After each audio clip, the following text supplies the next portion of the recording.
Oddly enough. Whoops.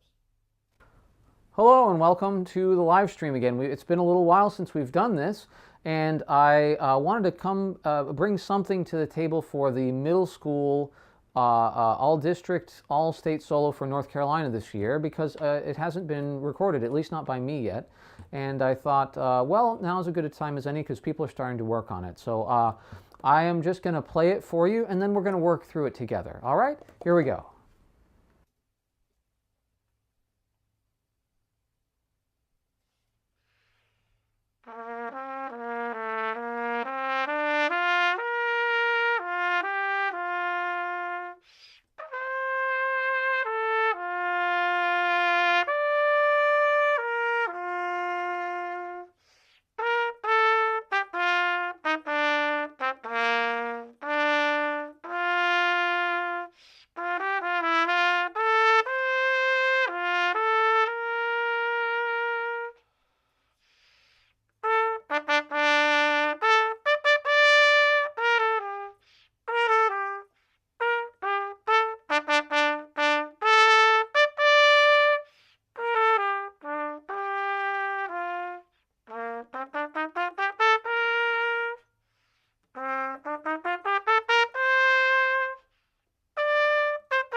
So let's talk about that a little bit while I oil this valve.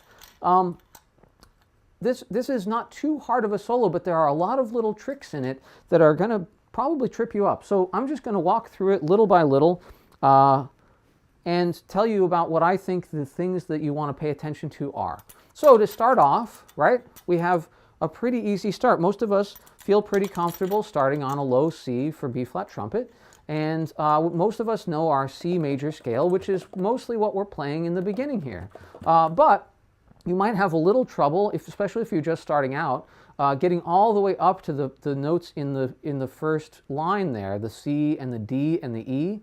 And so what I would recommend is just do some lip slurs every single day.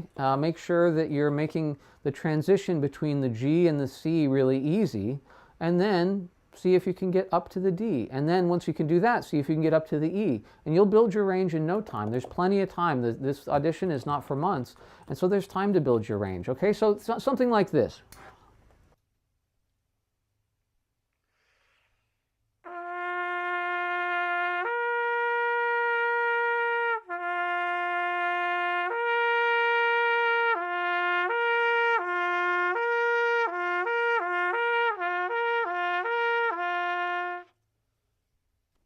There's two important parts to this. One is never tongue, right? Not even the first note, just breath attack, the first thing, and then just don't let yourself, it's very tempting to want to tongue the top note out so it comes out, but you'll never learn how to do it that way. So make sure you're just slurring between those notes. No tongue, just you're compressing the air, maybe blowing a little harder, but mostly we just want to make that air a little faster and it'll click into that partial. And the softer we can do it, the better we're going to be at it. And then I'm going to go on to the other notes, D and E, right?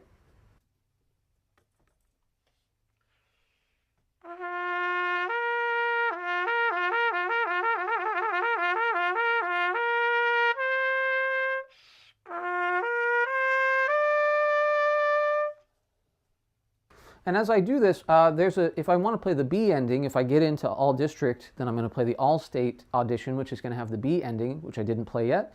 And that's going to have a G on top of the staff. So you may as well go ahead and try to build that in.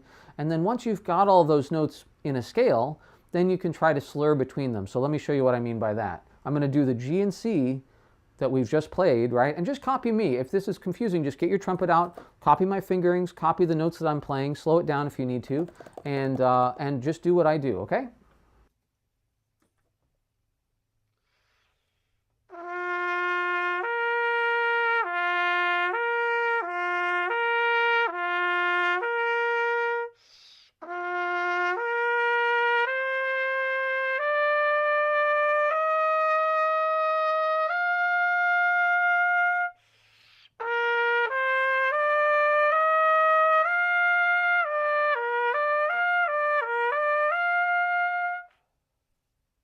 And you can hear, it's not too hard to do it.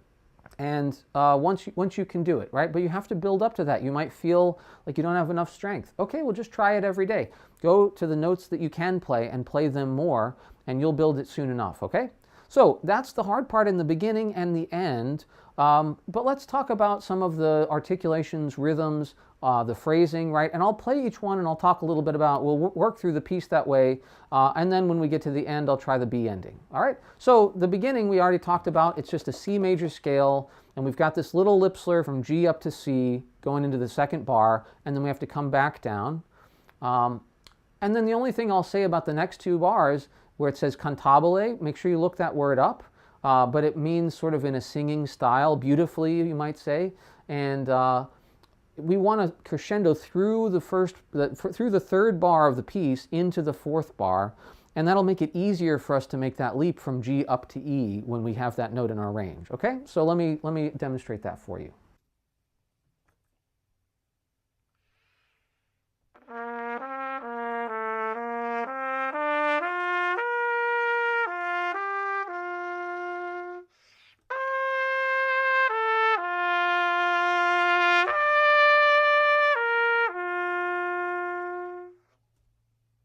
One other thing I might note, you really want to taper these notes and then release them into the air. It's something I talk a lot about on my channel, but you don't want to stop the note with the tongue. You don't want to stop blowing. You don't want to breathe in. You want to release it into the air. And you'll notice that I do that in every release.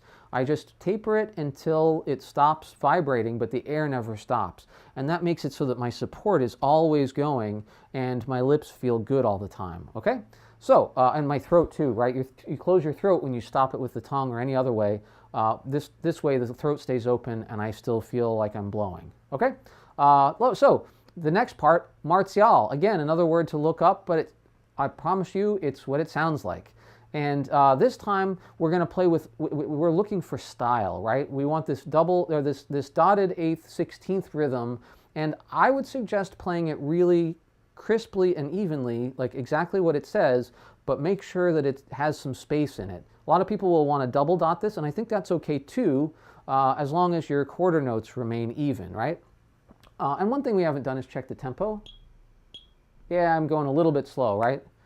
So let's pick it up at the martial, and there's nothing here except thum bum ba thum ta thum ta thum thum thum. What are those accents with? What's the line and an accent together? Well, it's sort of a marcato accent, right? Which means that it needs a little bit of space. But almost all notation like this, it's exactly the shape that it says. It's going to go away a little bit and then have space, and then the next one's going to happen.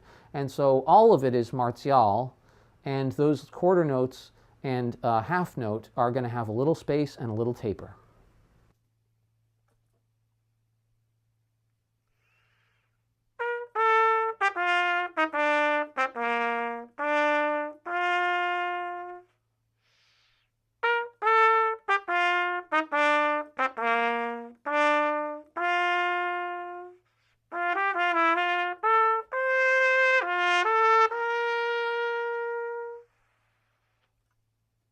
Right? Always release into the air, into the silence. And I just went ahead and played the next part because there's nothing to it except a dynamic, and make sure you get exactly the right articulations. The last 4 notes are slurred together. There's one little 8th note that's tongued by itself, and then you have these 16th notes. Now, 16th notes freak a lot of people out. Just go a little slower and make sure you've got all of those notes absolutely under your fingers. You can't really be reading notes when you're playing 16th notes. You just have to know what the whole gesture is. So just play that. I'll show you. So if you need to read the notes, go as slow as you need to make sure you get every fingering. Mark it in if you need to, right? F sharp, a second valve, whatever you need. And then once you know what it is, well, stop looking at it. Start thinking about what it sounds like, and then you'll be able to play it as fast as you want. So like this.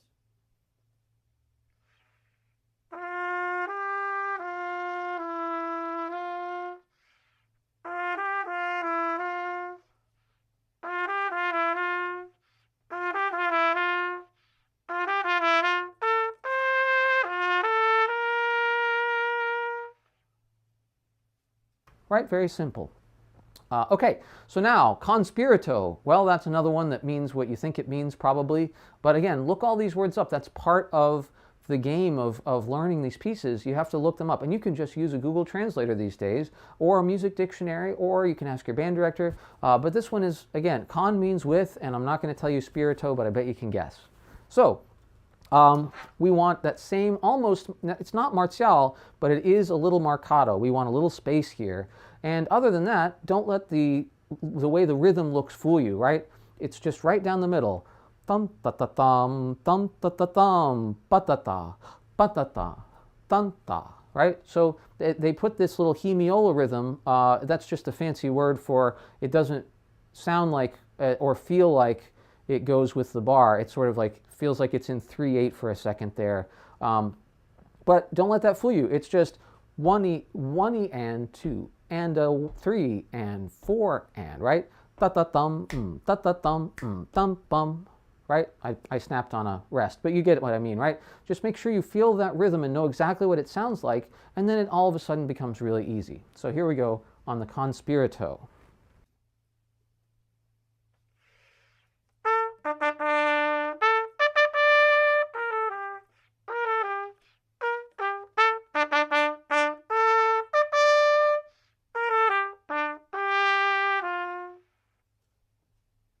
And that's a really critical one where it's easy to get points off for playing that G a little bit too long in bar 12 at the end, right? No, it's not that. It's off. Dum ta ta ta ta ta ta ta. So dum ta ta ta ta ta ta dum. That way they can tell that you really are respecting that rest. And you're diminuendoing, so it's actually pretty easy to do even too early. So anyway, what's the next thing? Well, it's a major scale, right? Nothing could be easier. We play a B-flat concert major scale probably every day we go to band. But this one has the word C-R-E-S-C period underneath.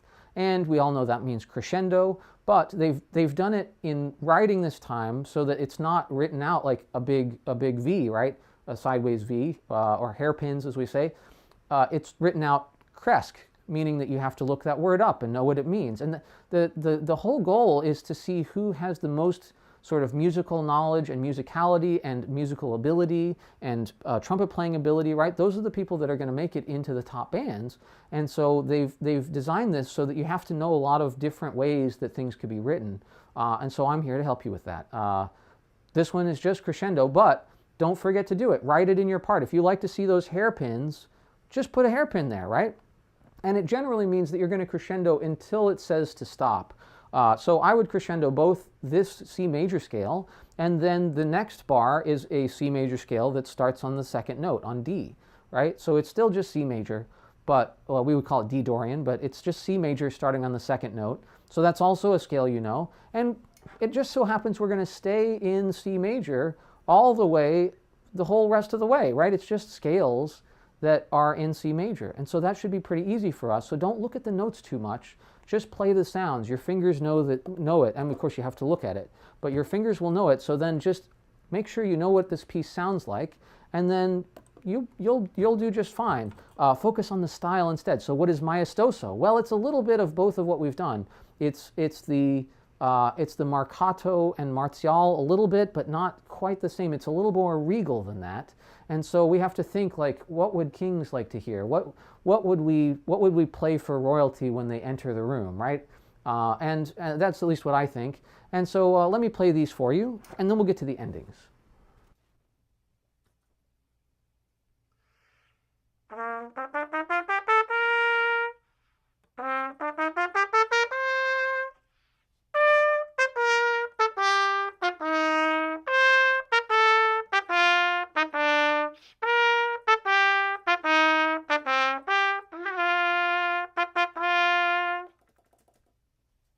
Shoot, my valve stuck in the very last second, didn't it?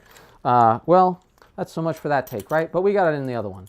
So now we've got the two endings. Let's talk about the A ending first. The A ending is just, it's a lot like the beginning. And in fact, this is the same for the B ending, so we'll do it at the same time. The A ending looks like the beginning, but not quite exactly the same note. So make sure you maybe circle a note that's different, right? We've got the same first 4 or 5 notes even, but then instead of D, we get E, and then we go to G and then B, right? So Da da da da da dum ba da dum, as opposed to da da da da da. And I know you guys probably don't want to hear me sing a lot, but let me take this second while I oil this valve again to remind you that it's really an important part of learning how to play this piece is to sing it. If you can sing it, if it's in your head, you absolutely can play it on the trumpet a lot better, and you can practice it all day, because even when you're doing something else, you can have it going in your head. You can sing it when you're in the shower, when you're walking to school, whatever you're doing, right? So so it's different here. It's not the beginning da da da da da da da da da. No, it's da da da da da da da da da. It ends the same place. It starts the same way, but it doesn't have all the same notes, and that's how they're going to get you. So make sure you practice that and you have it really under your fingers. Then we just have this little slightly chromatic. We have that extra F sharp, and then it goes back to natural, and so that's the A ending, right? So let me play that for you before we talk about the B ending.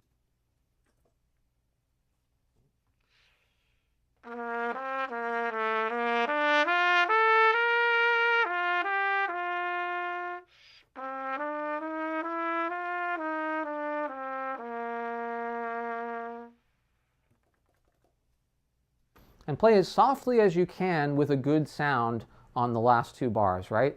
In the A ending. That's what they're looking for, is contrast and how much control do you have there. All right, so the B ending starts the same way, same first bar, but then we get a triplet instead of a duplet in the second bar, and we get an F sharp in there too. So we have to play this melodic tritone. That can be tricky. Just get that in your ear.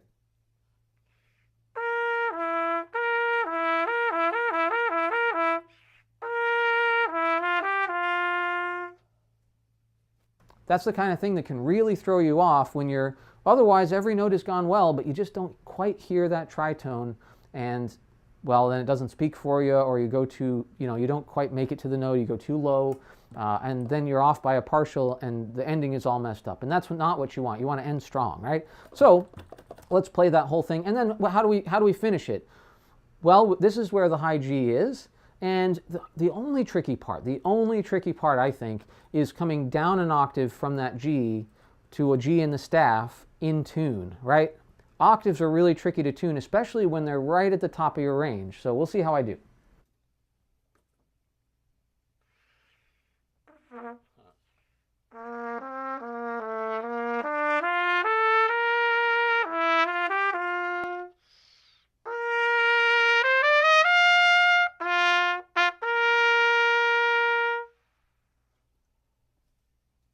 And I think you want a little note shape at the end here, because if you just go, da, well, it feels like it didn't end, and then all of a sudden it just got stopped, right? So we want bum, bum, bum, off, right? So that we have a little bit of a taper. Let me demonstrate that a little better.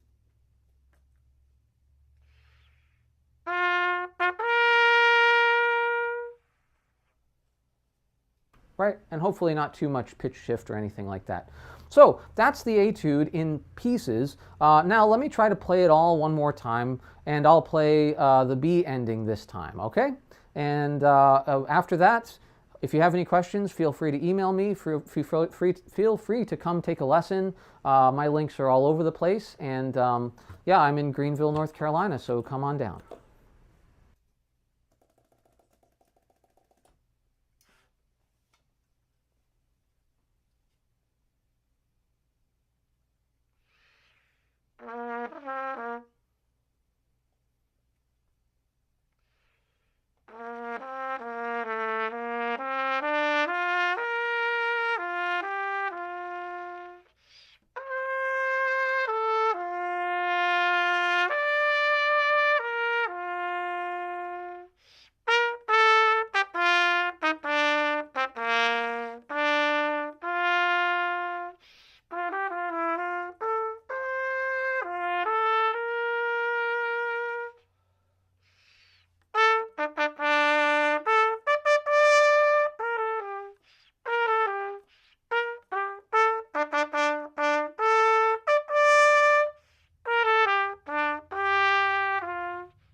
So I got pretty close on the end there, but I had a little bit of a spread octave, and I want you to listen to that. You don't want that. Don't listen to it too much, but make sure you're really tuning that octave. I got it better before, and I think I just got a little bit tired by the end, and that's going to be the hard part for you too, right? This is a long time to play. It says that it takes about a minute at 88. I keep going a little bit slow so I can be really deliberate. Yeah, I'm going too slow, and that's making it last longer, and then that makes it hard to play the ending, right? So anyway, like I said, if you have questions, please feel free to email me, call me, come see me, and I hope you do great on the audition. Good luck.